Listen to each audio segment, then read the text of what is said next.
يلا يا احمد عشان نملى البلاط. لا مش جاي. لا بس حزن. هقول لابوكي 3 بالله العظيم لكون عيل. اوعى يا احمد، اخاف لك وعمري ما اكلمك تاني. امسك امسك يا احمد حته العريسه دي. خلاص يا احمد. خلاص مش هقول. وانت ما عملتيش تعملي كده تاني. واني عملت ايه يا احمد؟ ده اني كنت رايحه املى البلاص وقابلته بالصدفه. سلام يا اخت. ده شافه وهو بيشاور لك وبالاماره على سطوح بيته. اخص عليك يا احمد، انت بتتجسس عليا؟ ما انتش عارف ان دي حرام. خلاص ما عدتش هتجسس وانت ما عملتيش تعملي كده تاني. اتفقني؟ اتفقني.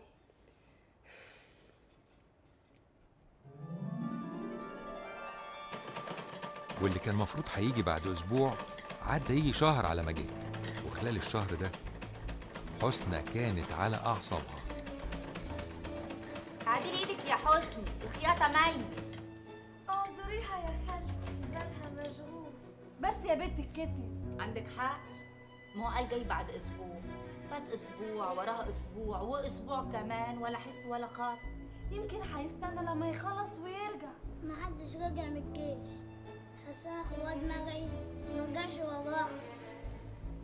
السلام عليكم. عليكم السلام. وانتوا لسه ما نمتوش يا ولاد؟ بنخلص المريالة بتاعت احمد. مفيش اخبار عن صالح؟ لا والله يا ام احمد، ده حتى ابوه مشغول عليه قوي.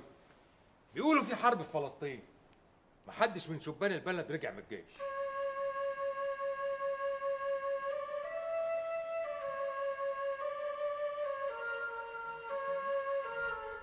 دي كانت أول مرة أسمع فيها اسم فلسطين وأعرف إن اليهود بيحاربوا الفلسطينيين وعاوزين ياخدوا بلدهم. بعد كام يوم شفته وهو راجع.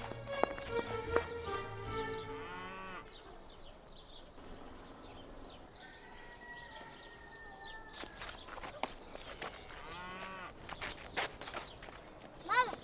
ولا يا مالك؟ الحق اخوك اهو معصر عجلان.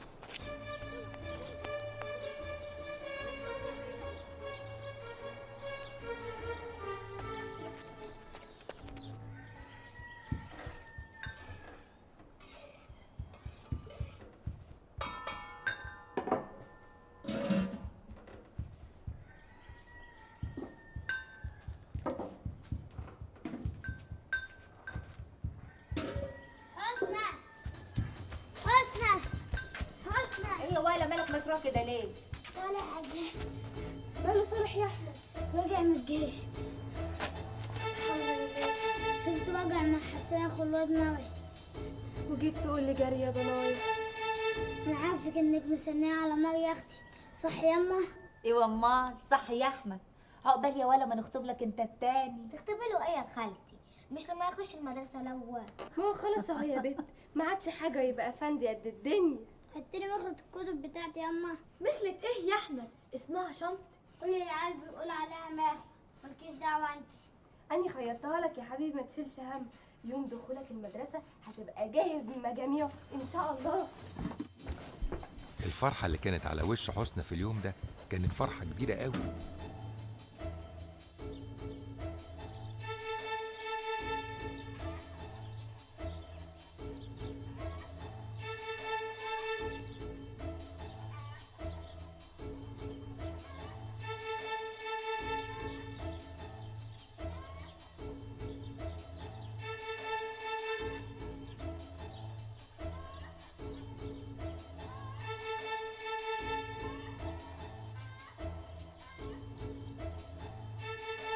بسم الله الرحمن الرحيم. وهيرجع الجيش تاني؟ مش عارفه يا احمد، بتهيألي لسه له شهر ولا حاجه. انت مش عاوزاه يرجع الجيش تاني؟ ايوه يا احمد. ليه يقطع الصباع اليمين؟ بعد الشر. اخص عليك يا احمد. اي والله. الواد مجعي اخوه قال له كده. في ناس قطعت صباعها اليمين عشان ما تروحش الجيش. يا احمد ده كل اللي فاضل له ايام. يلا نحضر الغدا.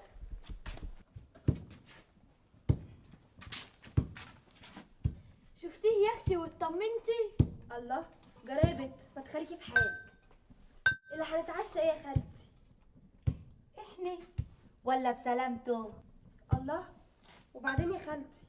ولا قبلين يا اختي. اذا كان علينا احنا هنتعشى رز وعدس. هو كل يوم رز وعدس رز وعدس. يابا انا ماليش دعوه، مش راجل معاك.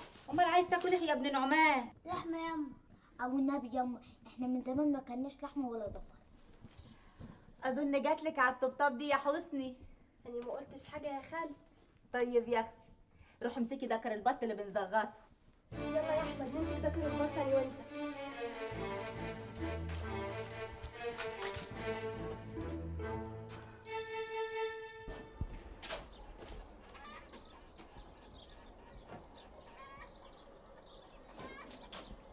احنا عاوزين نتمرجع. استنوا بالدور كده، انا بعد مرعي وانت بعدي ومحمود بعد. بالدور كده. يا سلام، ما انتوا تتمرجعوا طول النهار. طول النهار؟ طول النهار ايه؟ ده لسه جاي الوقت. تعالى يا ليلى، انا هروح. تروح ليه؟ انت لسه جاي.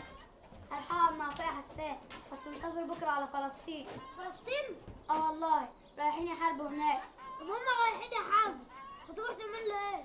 مش اخويا يا ابني، لازم اقعد معاك. ها؟ يعني انت راجع تاني يا صالح؟ ايوه ياما. يا ابني علي حسك شويه. ايوه ياما، هما كام اسبوع كده وخلاص. طيب اهلا يا احمد، تعالى. السلام عليكم. وعليكم السلام ورحمه الله وبركاته. تعالى اقعد جنبي هنا. ازاي الناس اللي عندكم؟ سلام عليكم. رحت المدرسه ولا لسه؟ لسه شويه. وازاي امك واخواتك يا احمد؟ الحمد لله يا خالد. سلام عليكم. بقول لك ايه يا عم صالح، قال انت هتروح فلسطين؟ قوم خش معايا جوه احمد اما اغير هدومي. هو الواد ابن نعمان قال اخوك هيروح فين يا نعمه؟ وانيش عرفني ياما. ليه؟ احنا اصلي مش قايلين لامي على حكايه فلسطين دي. البلد كلها عارفه. ايوه بس الامهات لا، ليه؟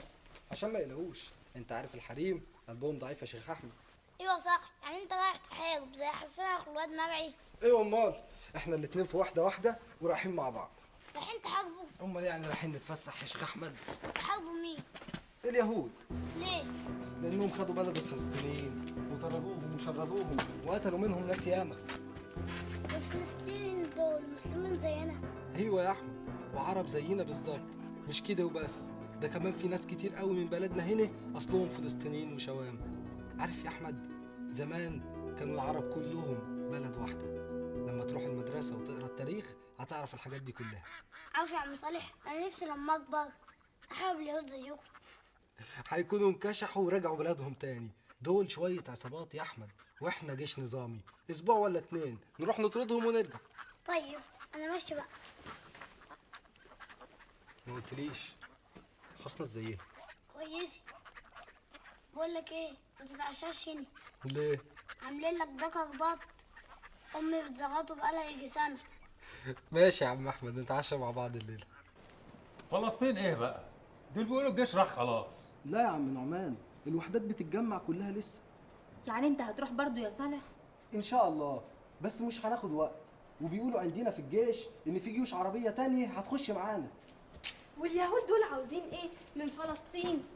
انا عارف، اهي تلاقي حجتك. شويه عصابات استولت على ارض الناس الغلابه وبيوتهم وطردوهم منهم. واحنا مش قادرين لهم. الانجليز معاهم يا احمد. يا دي الانجليز، هم في كل نصيبه كده. امتى ربنا يخلصنا منهم بقى؟ ده هي تاخدهم الاتنين في ساعة واحدة.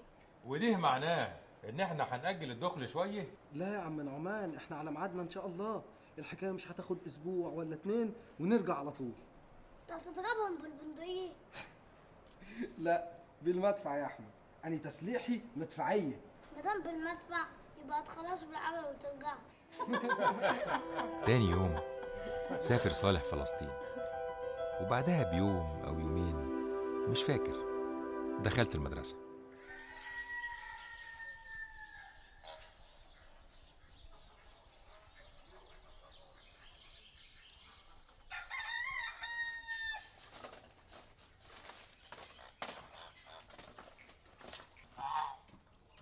الفطيرة اهو، روحي صححها. روحي انت صحي يا خالتي، على ما يلبس يكون كتير السوا.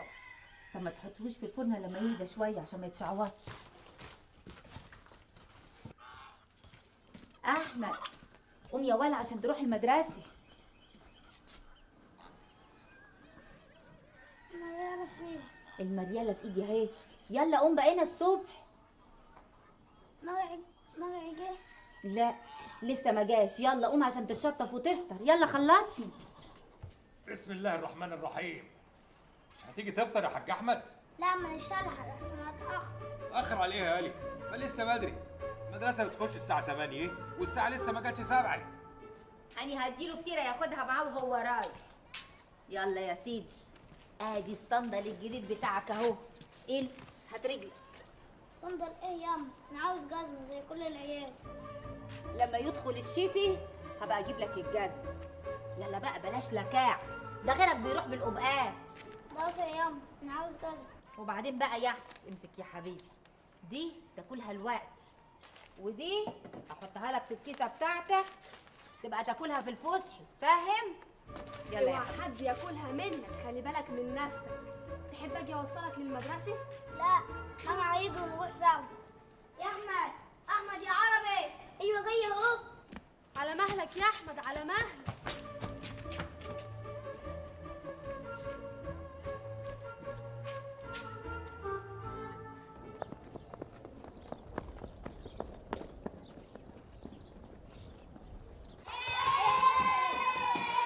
لسه فاكر اليوم ده زي ما يكون امبارح. لأول مرة ألاقي نفسي في تجمع كبير كده وكله لابس زي بعضه. اقعد يا ولد، اقعد يا ولد. الطويل ورا والقصير قدام. اللي يقعد في حته ما يتنقلش منها بعد كده، فاهمين؟ كل واحد يقعد ساكت ويربع ايده. اللي يسمع اسمه يقوم يقف.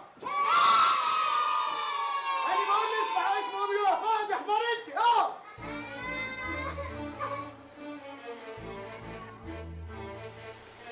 احساسي يوميها كان غريب. اتخطفت من بيتي والغيط والناس اللي اعرفهم، واترميت مره واحده وسط نظام وناس ما اعرفهمش. حسيت فجاه اني بقيت بشكل ما راجل ومسؤول عن نفسي وعن تصرفاتي. حبيت المدرسة؟ جدا، خصوصا في السنه الاولى والثانيه، لكن بقى في السنه الثالثه كرهتها موت. ليه؟ بسبب مدرس الحساب. كان اسمه الاستاذ عجمي. كان كشر وقاسي، بيضرب العيل مننا لاي غلطه ولو بسيطه. يا ساتر. عشان كده اتبنى جوايا من بدري ان اهم عنصر من عناصر العمليه التعليميه هو المدرس. ممكن يحبب الطفل في المدرسه وممكن يكرهه فيها، وده اللي انا رايته في مدارس العربي بعد كده حتى في الجامعه. بلاش ننط في الأحداث. عمه صالح خطيب عمته حسنى راح فلسطين عشان يحارب، وبعدين في يوم عمري ما هنساه، كنت راجع انا وصاحبي مرعي راجعين من المدرسه.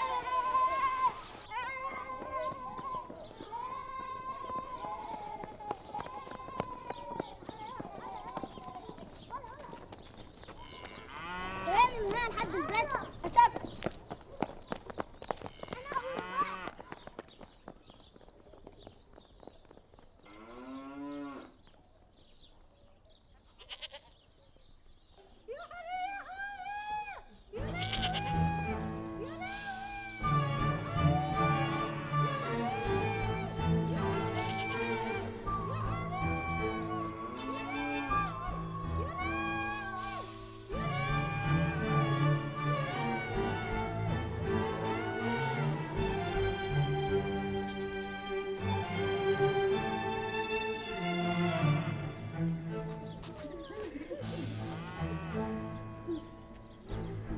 وفيه حسن. صالح مات. صالح مات. يقولوا مات في فلسطين. ما تقولش مات يا حسني.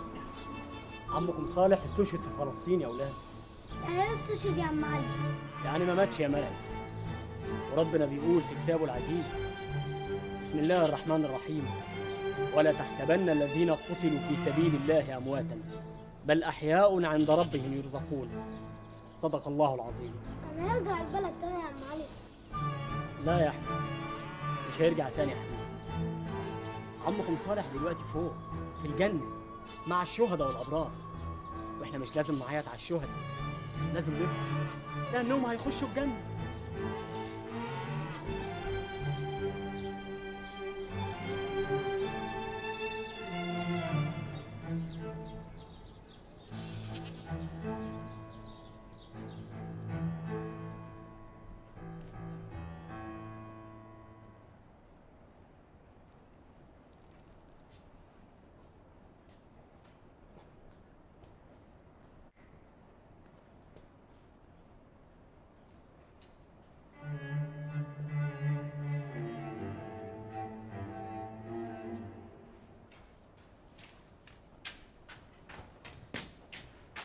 تعالى يا احمد. جعان يا حبيبي؟ لا، حسنى فين؟ في اوضتي. ربنا يكبر امه وابوه. ولا الغلبانه ما لحقتش تفرح دي. الله يرحمك يا سعدة.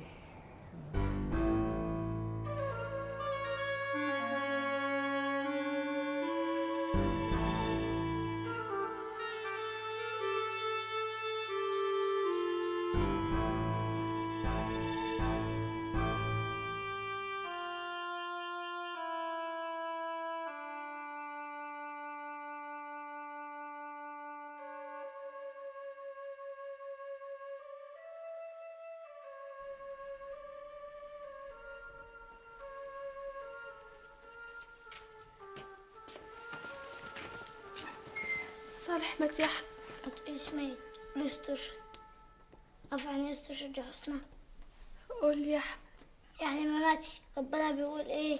بسم الله الرحمن الرحيم، ولا تحسبن الذين قتلوا في سبيل الله أمواتا بل أحياء عند ربهم يرزقون. صدق الله العظيم. ربنا ما يحرمنيش منك يا احمد. عرفتها منين دي؟ خدناها في المدرسة وعم علي قالها لي دلوقتي. وبيقول كمان المفروض ما نعيطش على الشهداء، المفروض نفرح انهم هيخشوا الجنة. يا حبيبي يا احمد، ربنا يجمعنا بيهم هناك. عارفة بقى يا حسنى؟ ايه يا احمد؟ اما اكبر اخش الجيش هنتملك منهم. من مين؟ من اليهود اللي قتلوه. 3 بالله العظيم ما نرجع لما نتملك منهم يا حسن. حاجة من الأفندي بتاعنا بيقول إنهم كفرة وقتلوا الأنبياء.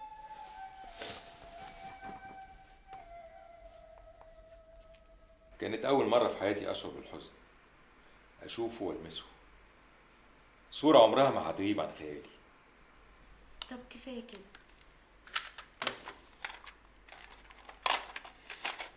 بابا، حضرتك مش متضايق عشان بتحكي لي على كل الحاجات دي؟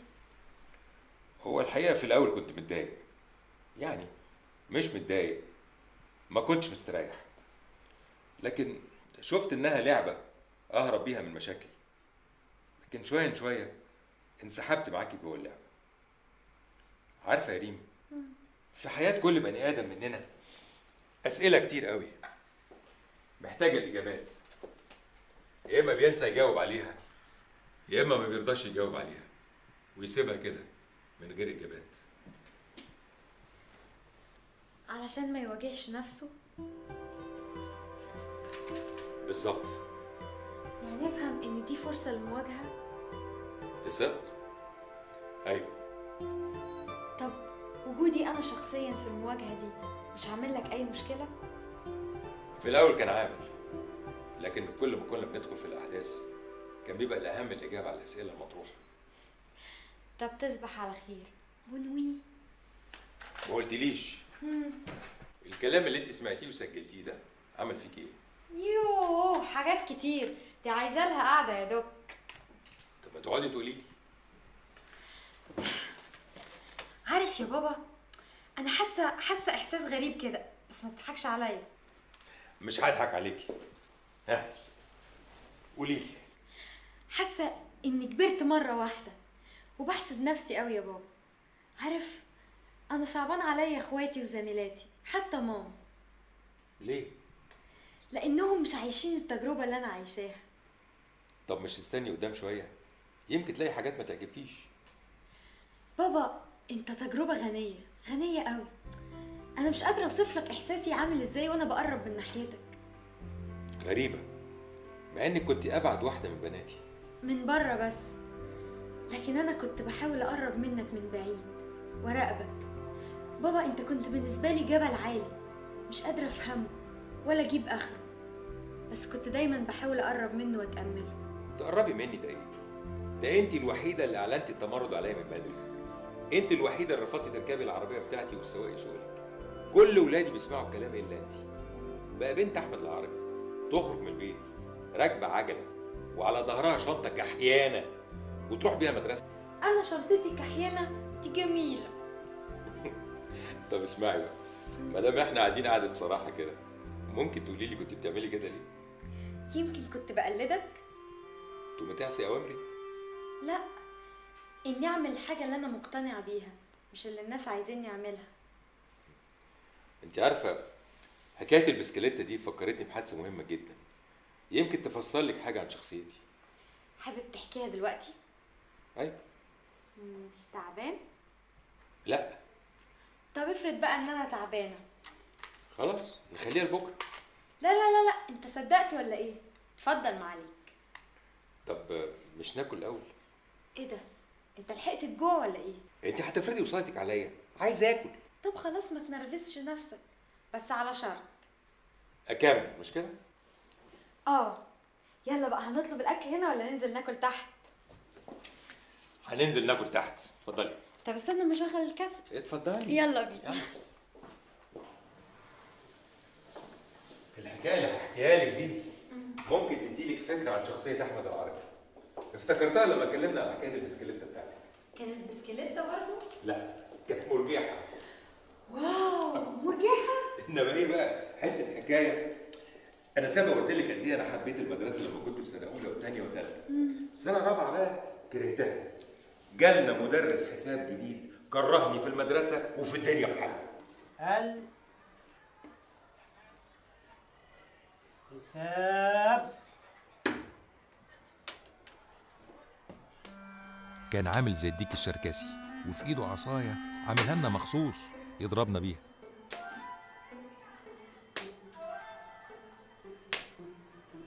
وميادي حسني سمع جدول 5 في 5. 5 في 5 ب25، 5 في 6 ب30، 5 في 7 ب35، 5 في 8 ب40، 5 في 9 ب45، 5 في 10 ب50، 5 في 11 ب55، 5 في 12 ب60. اقعد يالا كويس.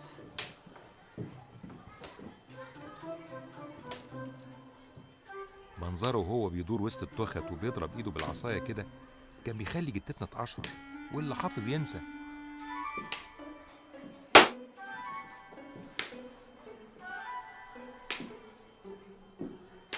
ومياد يا احمد يا ابن عمان، قول لي جدول 6 في 9.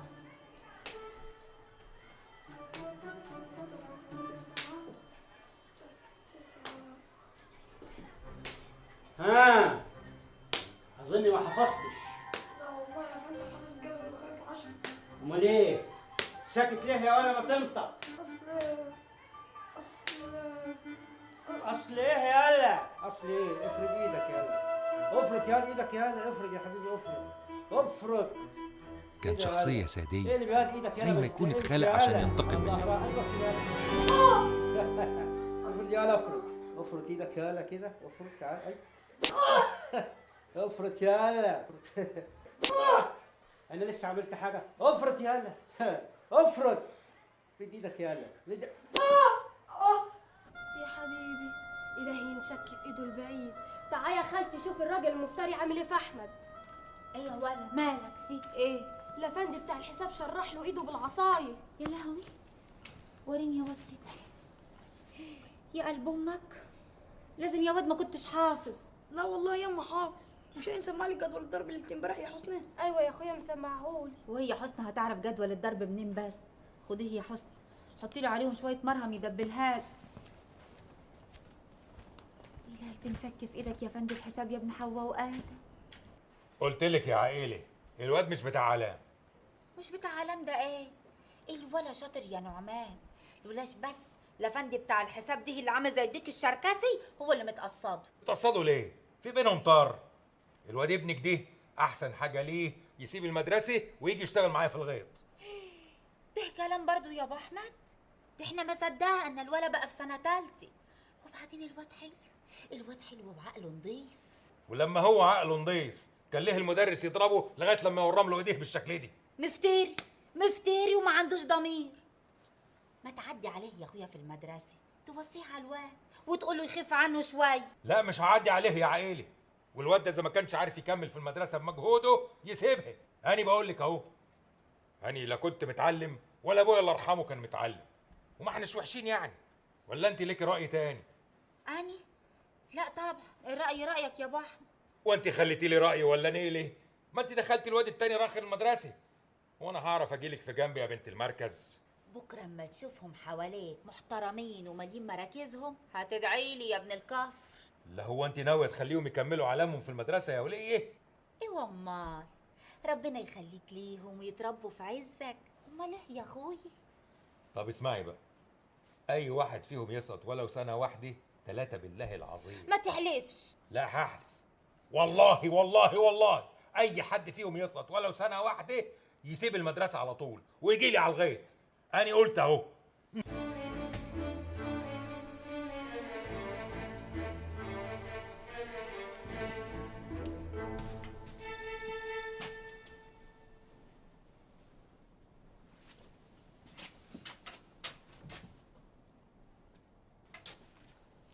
انت لسه صاحي يا احمد؟ ايوه مش عارفه انام. ليه يا ضناي؟ شوف ايدي عامله ازاي يا حسنها. المرهم ما ريحهمش ابدا، مش طايق احطهم تحت الغاطي. منه لله البعيد. معلش، طلعهم بره الغطا ونام. احط لك عليهم شويه زيت. وهيعمل ايه الزيت؟ بقول لك ايه يا حسن، انا ما عادش عاوز اروح المدرسه دي خالص. وده كلام برضو يا احمد. ايوه يا حسن، الافندي ده متصلني انا بالذات وهيفضل يضربني كل يوم. يرضيكي كده؟ لا ما يرضينيش يا احمد، بس مش معنى كده انك ما تروحش المدرسه. ابوك مش هيرضى وهيموتك. لا ابويا هيرضى، امي هي اللي مش هترضى. اديك قلت ايه، امك عاوزاك تتعلم وتبقى راجل محترم. يعني هو ابويا مش محترم؟ محدش قال كده، بس العلام حاجه تانية برضو. والنبي يا حسن ورحمه عم صالح لا تقولي لها تعتقني، وانا هشتغل في الغيط مع ابويا عشان خاطر ربنا يخليك يا حسن. طب نام دلوقتي واني هكلمها. قولي لها ان الافندي بتاع الحساب مش هيسيبني في حالي ابدا ابدا طول ما انا عايش. طب نام، نام الوقت والصباح رباح. هتقولي لها ايوه بس نام.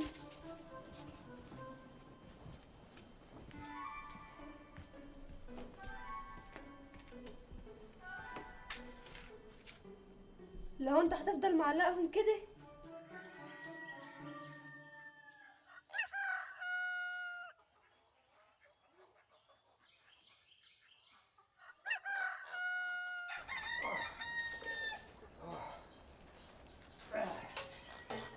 اللهم اجعلنا من التوابين، اللهم اجعلنا من المتطهرين، اللهم اجعلنا من عبادك الصالحين. يلا يا عائلة، الشمس قربت تطلع.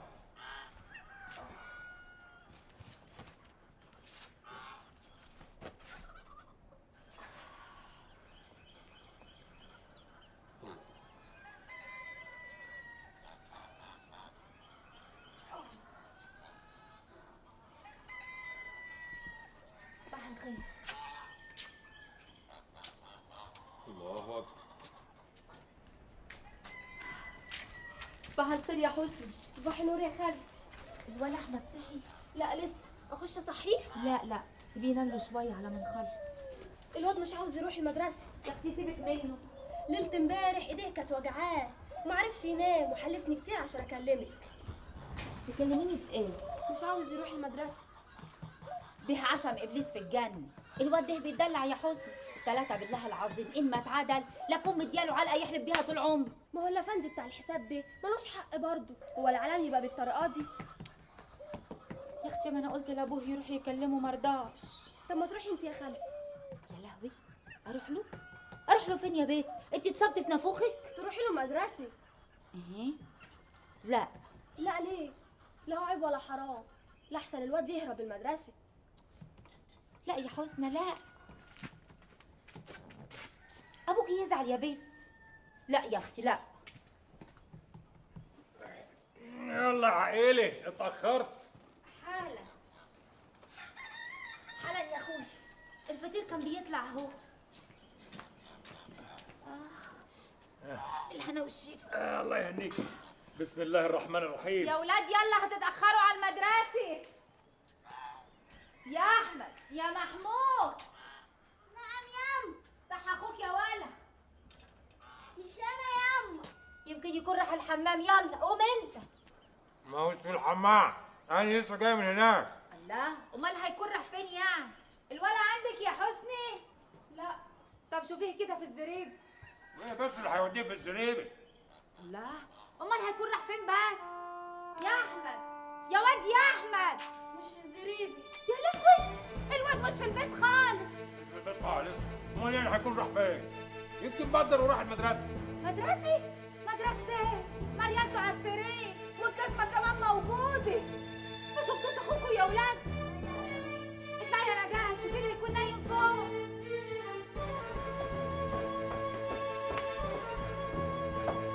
مش هنا، امال هيكون راح فين؟ لا حول ولا قوه الا بالله. هيكون راح فين بس الواد؟ يمكن بات بره البيت. أنا منيمة امبارح ومغطياه بنفسي. سبحان الله. امال يعني هيكون راح فين بس الواد؟ ما تشوفوا في الغيط يابا. وايه بس اللي هيوديه الغيط في السعادة؟ أهو شوفوا يمكن يكون هناك. هشوف. تعالي معايا نفك البهايم عشان اتوكل.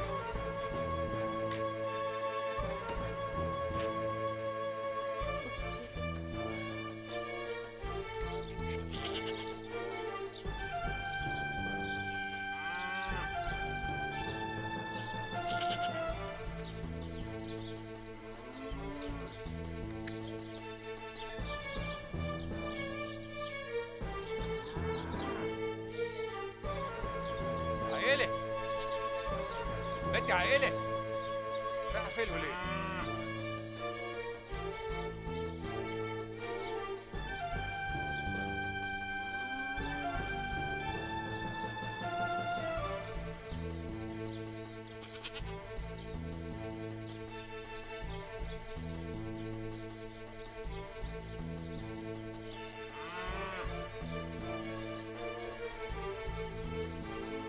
ولا يا احمد. بسم الله الرحمن الرحيم. انت هاني وانا قلب عليك الدنيا يا خايب يا ابن الخايبه. مش عاوز اروح المدرسه يا أم. هتروح والجزمه فوق دماغك. يما الافندي بتاع الحساب متقصدني وكل يوم هيضربني. ان شاء الله حتى يموتك. لما تبقى تموت تبقى ما تروحش المدرسه. امسك يا ولد امسك.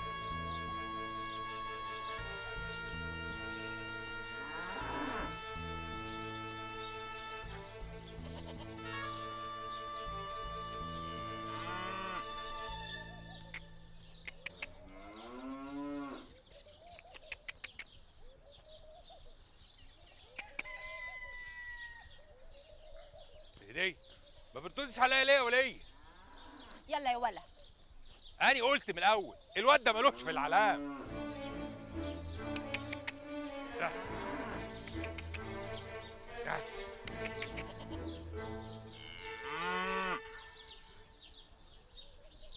كده يا احمد تعمل فيا كده؟ يما الراجل ده هيموتني والله. يا ولا ما تخافش، مش هيقرب لك ولا هيلمسك تاني وهتشوف الوقت. عم مغاوي افتح يا عم مغاوي. ايه يا ابو احمد؟ يا اخويا افتح. خلاص الدرس ضرب والمدرسه دخلت. معلش يا اخويا الواد كان تعبان. افتح يا راجل يا طيب. انا فين بس يا ام احمد؟ هروح اقابل الناظر. امسك دور على مخرج في اوضه الناظر يا ولد. ايه اللي هناك دي؟ تعال.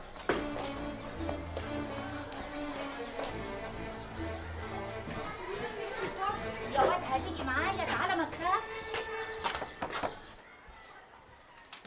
السلام عليكم. ايه يا ست في ايه؟ خير؟ بعد اذنك. اتفضلي. اني ام احمد العربي. ايه يا احمد؟ متأخر عن الطابور ليه يا ابني؟ اني اللي اخرته يا بيه. اصله كان محموم طول الليل وما نامش. طب كان ياخد اجازة النهارده. طب مش تسالني الاول هو كان محموم ليه؟ واني لازم اسأل؟ ايوه امال. هو مش تلميذ في مدرسه حضرتك وانت المسؤول عنه؟ طب هو كان محموم ليه؟ ارفع يا احمد ايديه وريهم يا اخويا لحضره الناظر. يرضيك كده يا سعاده البيه؟ انت في سنة كام يا احمد؟ في رابعه قوي. عجم افندي اللي ضربك؟ اه. طب روح انت فصلك يا ابني. يعني صح كده يا سعاده البيه؟ هو العالم يبقى بالطريقه دي؟ للأسف فيه مدرسين فاهمين العملية التعليمية غلط. الواد بعد ما كان بيحب المدرسه زي عينيه بقى بيكرهها عامه. على العموم الغلط يتصلح وما تزعليش يا ست ام احمد. يا بيه اني نفسي الواد يكمل في العلام، مش عايزاه يكره المدرسه. والوزارة هي كمان عايزة كده برضه. يا ست ام احمد، الوزير بتاعنا قال ان التعليم زي المية والهواء. يسلم فم، اهو ده الكلام الصح. حد يقدر يعيش من غير الميه والهواء؟ ان شاء الله مش هيحصل مشاكل بعد كده، بس انت خلي الواد يذاكر. من عيني. شرفتنا يا ست ام احمد. ربنا ما يحرمناش منك، إلهي ربنا يبارك لك. قادر يا كريم يا رب. سلام عليكم. وعليكم السلام ورحمة الله وبركاته. واحدة فلاحة تروح تقابل الناظر وتشكيله من المدرس وتناقشوا في اللي يصح واللي ما يصحش، دي كانت أول مرة تحصل في بلدنا. متشكرين يا راجل يا طيب. العفو يا ست ام احمد. مع السلامه.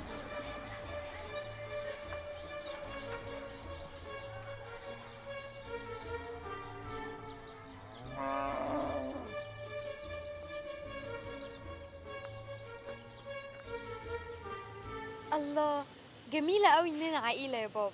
خسارة إني ما شفتهاش.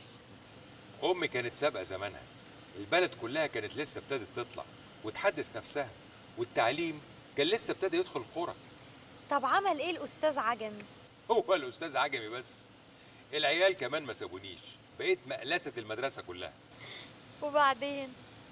كرهت المدرسة أكتر وأكتر، وبقى نفسي أسيبها وأشتغل. لولا إن أمي ضغطت عليا في السنة دي ما كنتش نجحت، وكان نجاحي بالعافية، لكن فكرة إن أنا أسيب المدرسة فضلت مسيطرة عليا. طب وبعدين لو كنت سبت المدرسة كنت هتعمل إيه؟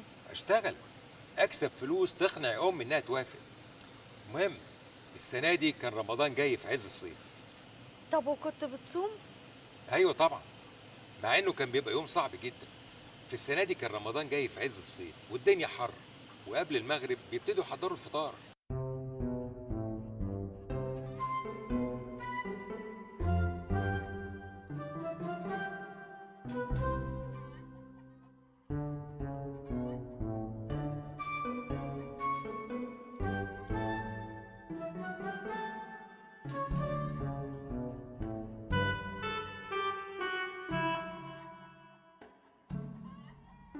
كانوا بيقولوا إن اللي ينسى ويشرب يبقى ربنا هو اللي نساه وصيامه ما يضيعش. أنا بقيت أتمنى إن ربنا ينسيني وأشرب من القلل اللي حسنى ونجاة كانوا بيملوهم مية ويحطوا عليهم موارد ويسيبوهم يسقعوا على ما المغرب يدن. ولا البطيخ، طبعا ما كانش فيه تلاجات، فكان بيتحط يسقع هو كمان زي القلل، وأنا أقعد قدامهم زي المسحور عيني عليهم، ويتهيألي إن المغرب مش هيدن أبدا. كان بيبقى خلاص محدش طايق يقعد في البيت لأن الكوانين شغالة وريحة الطبيخ طالعة ترد الروح، والواحد هيموت من الجوع.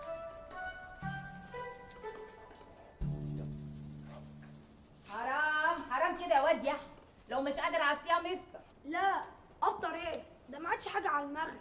انا عاوز قرصه ولا لقمه اخدها معايا وانا رايح استنى المغرب اكسر بيها صيام. طب امسك ويلا.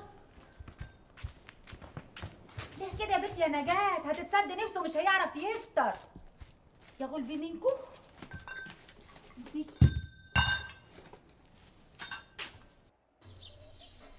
قبل المغرب بنص ساعة كانت العيال تخرج للوسعية اللي قدام الجامع بتاع البلد تستنى الأذان. مين بقى اللي كان بيدى المغرب؟ مين؟ عمك الشيخ حسن هايص. الناس كانوا مسمينه كده، الظاهر كان بيهيص وهو صغير. المهم عمك حسن كان بيبقى نجم النجوم في البلد طول شهر رمضان. بعد رمضان محدش يعبره. ليه؟ لأن هو اللي كان بيدى المغرب عشان الناس تفطر، وكنا كلنا نفضل واقفين باصين ناحية المبنى عينينا متعلقة بيها. أول ما عمته تظهر تلاقي العيال هاصت.